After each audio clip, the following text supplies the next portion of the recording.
নমস্কার বন্ধুরা, ঝুনিস কিচেনে সবাইকে স্বাগত।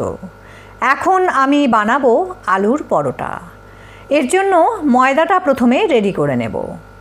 এখানে 400 গ্রাম ময়দা নিয়ে নিলাম, আর নিয়ে নিচ্ছি নুন, সামান্য চিনি এবং 2 চামচ সাদা তেল।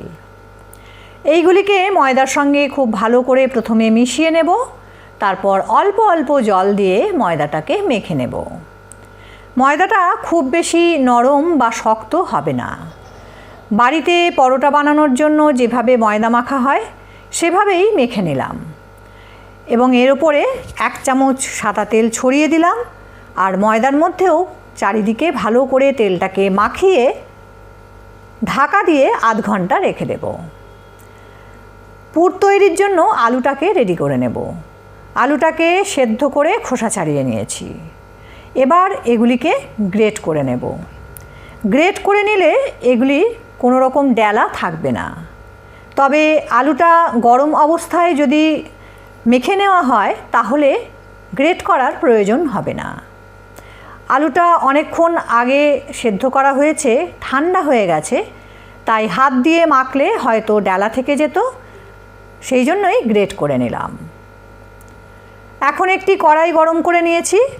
এবার এর মধ্যে দিয়ে দেব সাদা তেল 3 চামচ। তেলটা গরম হয়ে গেলেই দিয়ে দেব পেঁয়াজ বাটা 2 চামচ।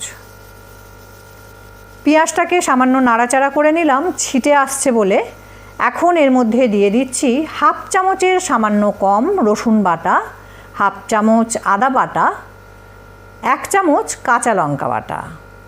এইগুলিকে খুব ভালো করে তেলের সঙ্গে মিশিয়ে নেব এবং এগুলি যখন মেশানো হয়ে যাবে তারপর দিয়ে দেব হলুদ গুঁড়ো, 1 চামচ জিরে গুঁড়ো, 2 চামচ ধনে গুঁড়ো এবং 1 চামচ লঙ্কার গুঁড়ো। এগুলিকেও খুব ভালো করে মিশিয়ে নেব। তারপর এর মধ্যে দিয়ে দেব 2 চামচ টমেটো পেস্ট। এবার মশলাটাকে ভাজা ভাজা করে নেব এবং এর থেকে যখন তেল ছেড়ে দেবে তখন দিয়ে দেব চিনি এবং নুন। নুনটা একটু বেশি করে দেব, আলুতে দিতে হবে এরকম আন্দাজ করে। আর আলুতে যদি নুন আগে থেকেই মাখানো থাকে তাহলে এখানে নুন দেওয়ার প্রয়োজন নেই। ধনেপাতা দিয়ে দিলাম এবং এটাকেও বেশ কিছু সময় নাড়াচাড়া করে নিলাম। এবার দিয়ে দিচ্ছি ম্যাশ করে রাখা আলুটা। আলু এবং মশলা খুব ভালো করে মিশিয়ে নিতে হবে, আর আলুটাকেও একটু রান্না করে নিতে হবে যাতে কাঁচা ভাব চলে যায়। আলু এবং মশলা খুব ভালো করে মিশে গেছে এবং আলুটাও ভালো করে রান্না হয়ে গেছে। গ্যাসটাকে অফ করে আমি 1 চামচ গরম মশলা দিয়ে দিলাম। গরম মশলাটাকে খুব ভালো করে মিশিয়ে নিচ্ছি এবং ঠান্ডা হওয়ার জন্য অপেক্ষা করব। ময়দা থেকে ঢাকাটা খুলে ফেললাম। ময়দাটাকে আমি আরও কিছু সময় ধরে মসৃণ করে মেখে নেব এবং লেচি তৈরি করে নেব। লেচিগুলো একটু বড় করে করতে হবে। আলুর পরোটা একটু মোটা হয় আর আলুর পুরও এর মধ্যে ভরতে হবে। লেচিগুলো সম্পূর্ণ তৈরি হয়ে গেলে এর মধ্যে দিয়ে দেব বিট নুন।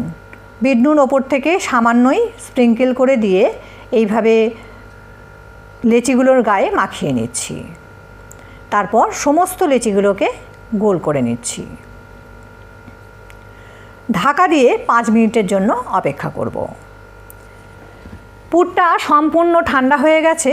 এখন এর মধ্যে দিয়ে দিচ্ছি ভাজা মশলা। এর মধ্যে আছে জিরে, ধনে, মৌরি, শুকনো লঙ্কা এবং দারচিনি। এগুলিকে শুকনো খোলায় ভেজে গুঁড়ো করা আছে। 1 চামচ দিয়ে দিলাম। কাঁচা লঙ্কা কুচি 1 চামচ দিয়ে দিলাম, আর দিচ্ছি কাঁচা পেঁয়াজ কুচি। এইগুলিকে খুব মসৃণ করে কুচোতে হবে, না হলে বেলার সময় অসুবিধা হবে। এটা দিয়ে দিলাম 2 চামচ, আর দিয়ে দিলাম ধনে পাতা কুচি। এইগুলিকে খুব ভালো করে মেখে নেব। এই সময় নুন এবং ঝাল যদি কম মনে হয় তাহলে মিশিয়ে নেওয়া যাবে। পুরটা তৈরি হয়ে গেল। এবার লেচিগুলোকেও নিয়ে নিলাম। এখান থেকে একখানা লেচি নিয়ে একটা বাটির মতন তৈরি করে নেব এবং বাটির ধারগুলোকে চেপে চেপে একটু পাতলা করে দেব যাতে মোড়ার সময় অসুবিধা না হয়। এরপর আলুর পুরটা দিয়ে দেব। আলুর পুরটা লেচি অনুপাতে দিতে হবে, এটা নিজেদের আন্দাজ করে দিতে হবে যাতে এটা মুড়তে অসুবিধা না হয় বা বেলার সময়ও অসুবিধা না হয়। এবং একটা ধার থেকে এইভাবে কুচি দিয়ে দিয়ে একই জায়গায় ময়দাটাকে জড়ো করতে হবে। তারপর সমস্ত মুখটাকে চেপে একটা পোডলা মতন তৈরি করে নিতে হবে। তারপর পোডলার মুখটাকে পাতলা করে লেচির গায়ে আটকে দিতে হবে ভালোভাবে এবং দুহাত দিয়ে চেপে চেপে লেচিটাকে একটু বড় করতে হবে যাতে আলুর পুরটা ভেতরে খুব ভালোভাবে ছড়িয়ে যায়। এইভাবে আলুর পুর ভরে সমস্ত লেচিগুলোকে তৈরি করে নেব।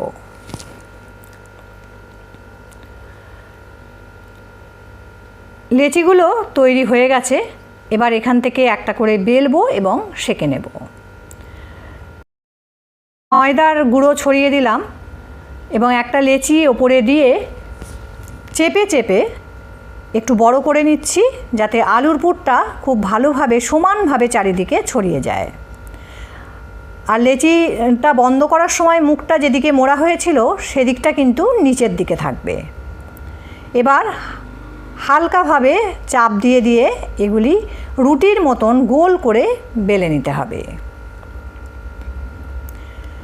এবং এর গায়ে যে ময়দার গুঁড়ো এক্সট্রা রয়েছে সেটাকে এইভাবে ঝেড়ে এরকম মোটা হবে এইভাবে বেলে নেব। তাওয়া গরম হয়ে গেছে, হাই হিটে তাওয়াটাকে গরম করে গ্যাসটাকে লো করে দিতে হবে এবং এরপর পরোটাটা দিয়ে দিচ্ছি। পরোটাটা প্রথমে শুকনো অবস্থাতেই খুব ভালো করে তাওয়ার মধ্যে সেঁকে নিতে হবে যাতে কোথাও কাঁচা না থাকে। এইগুলি রুটির মতন যখন সাদা হয়ে যাবে